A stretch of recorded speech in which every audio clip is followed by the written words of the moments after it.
The Giants' Daniel Jones era may already be over. The course of Giants history may have changed Sunday amid a fake handoff to Matt Breida. Daniel Jones attempted to survey the Raiders' defense and only caught a glimpse of Maxx Crosby screaming toward him like a hawk at a pet store. Jones tried and failed to evade him.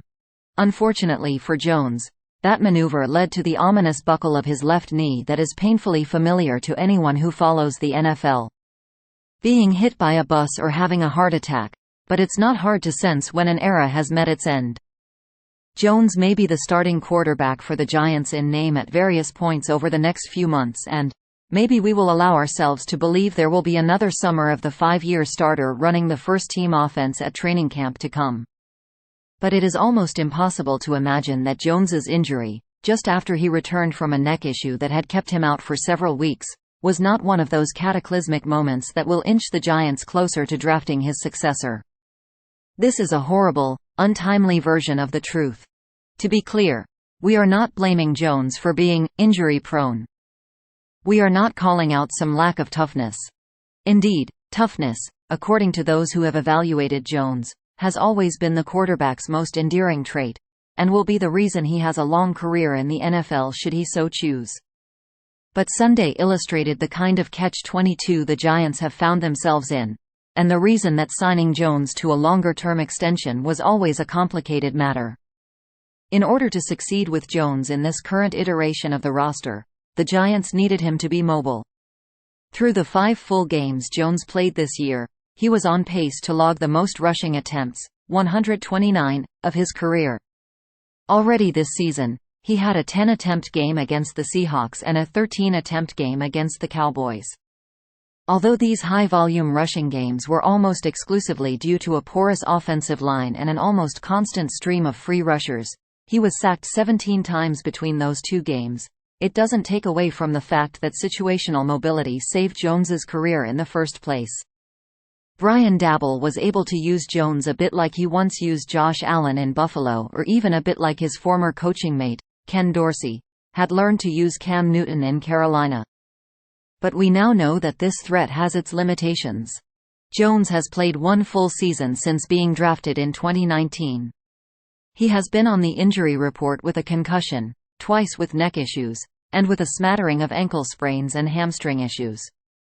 Due to an almost comical series of injuries to his offensive line and a hard reset to the team's core of playmakers, Jones has almost constantly had to run away from pressure. Jones was the 5th most sacked quarterback in 22 and the 4th most sacked quarterback in 20.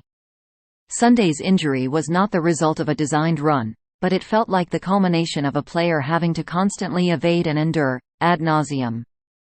There is no doubt that time has weathered him faster than most. And it is hard to imagine the Giants being able to build a version of an offense around Jones in the near future that doesn't put him consistently in harm's way or ask him to be the kind of player who necessitates additional hours in the cold tub. Sunday was as good a time as any to take the breadth of it in. The Giants need help on their roster in almost every way.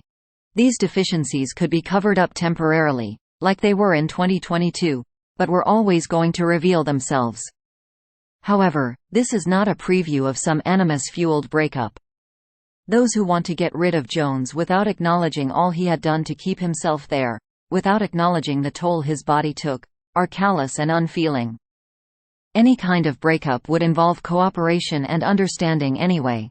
Jones's contract is far easier to get out of following the 2024 season, when the dead cap number reduces from more than $69 million to a manageable $22 million. Perhaps he can come back next year in a support role, which would allow him to get healthy without the pressure of taking significant snaps, a la Kyler Murray this season.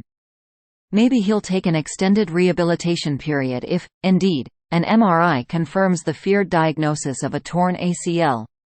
Jones is just 26. Look at Joshua Dobbs, Baker Mayfield, Geno Smith. If he gave himself some time to heal, the next chapter can look so much better than this. Most of those deficiencies are like a sieve that pour into the inevitable conclusion. Jones running for his life, trying to stay off the turf. Without Jones, for 1 week or for 6 months, the Giants will come ever closer to one of the top 2 picks in the 2024 draft, atop which there could be a pair of quarterbacks believed to be generational talents.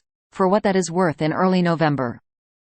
Thanks for watching NY Sports News. Stay tuned for more updates.